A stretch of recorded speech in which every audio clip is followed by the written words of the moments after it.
आज इस वीडियो में हम बात करेंगे विज्ञान विषय के लेसन प्लान के बारे में या पाठ्य योजना के बारे में।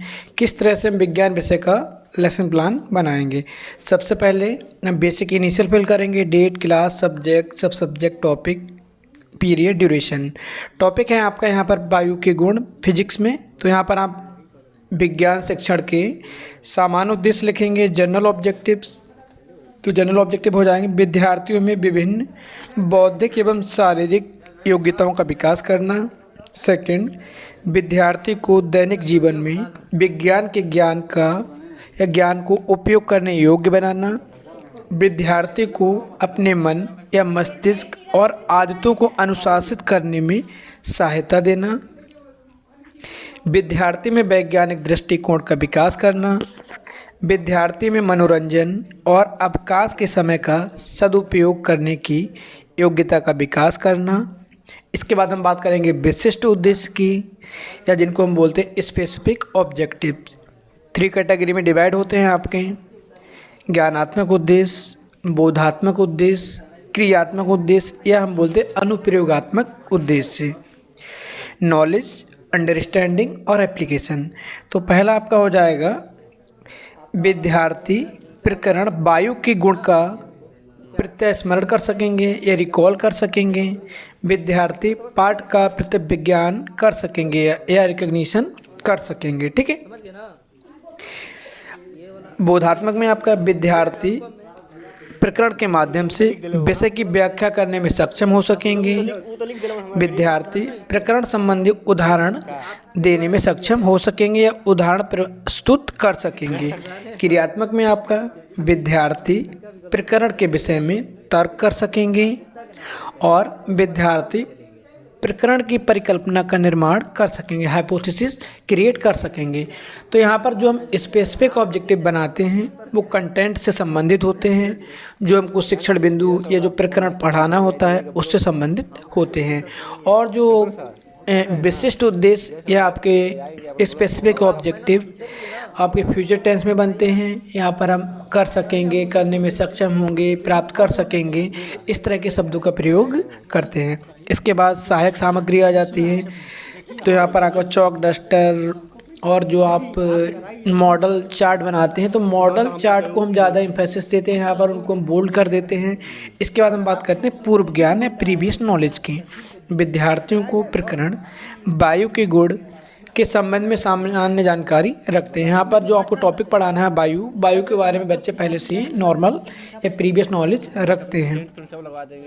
इसके बाद हम प्रस्तावना प्रश्न की बात करते हैं। प्रस्तावना प्रश्न बनाते समय सबसे पहले आपको ध्यान देना है क्वेश्चन इजी हो, टू मीनिंग ना हो, एक दूसरे से कोरिलेट हों और बच्चे की प्रीवियस नॉलेज पर बेस्ड हो। तो यहाँ पर पृथ्वी पर कौन कौन से जीवधारी निवास करते हैं, तो बच्चे आपको बताएंगे आंसर। पृथ्वी पर मनुष्य, जंगली जानवर, जीव जंतु पाए जाते हैं। इन जंतुओं को जीने के लिए क्या क्या चीज़ें आवश्यक होती है, तो यहाँ पर आप नॉर्मल प्रश्न बनाएंगे बच्चों के लेवल के अकॉर्डिंग, उनके IQ लेवल के अकॉर्डिंग, उनका क्लास, उनका एज। तो इस तरह से नॉर्मल प्रश्न बनाएंगे। जो अंतिम प्रश्न रहेगा वो समस्यात्मक प्रश्न होगा। इसके बाद आपको उद्देश्य कथन देना है। प्रिय विद्यार्थियों, आज हम वायु के गुण के विषय में अध्ययन करेंगे। तो यहाँ पर आप वायु के गुण के बारे में बच्चों को बताएंगे। अब आपका यहाँ पर प्रेजेंटेशन स्टार्ट हो जाता है। प्रस्तुतिकरण 5 कॉलम में डिवाइड हो जाएगा आपका: शिक्षण बिंदु, छात्राध्यापिका क्रिया, विद्यार्थी क्रिया, विधि और सैंपट कार्य, teaching point, people teacher activities, student activities, method and technique और आपका ब्लैक बोर्ड राइटिंग वर्क। तो यहाँ पर वायु के गुण, यहाँ पर जो है आप इसको एक्सप्लेन करेंगे। स्टूडेंट एक्टिविटी में क्या हो जाएगा, विद्यार्थी ध्यानपूर्वक सुनेंगे, व्याख्यान विधि हो जाएगी। ठीक है। तो यहाँ पर आपको एक्सप्लेन करना है।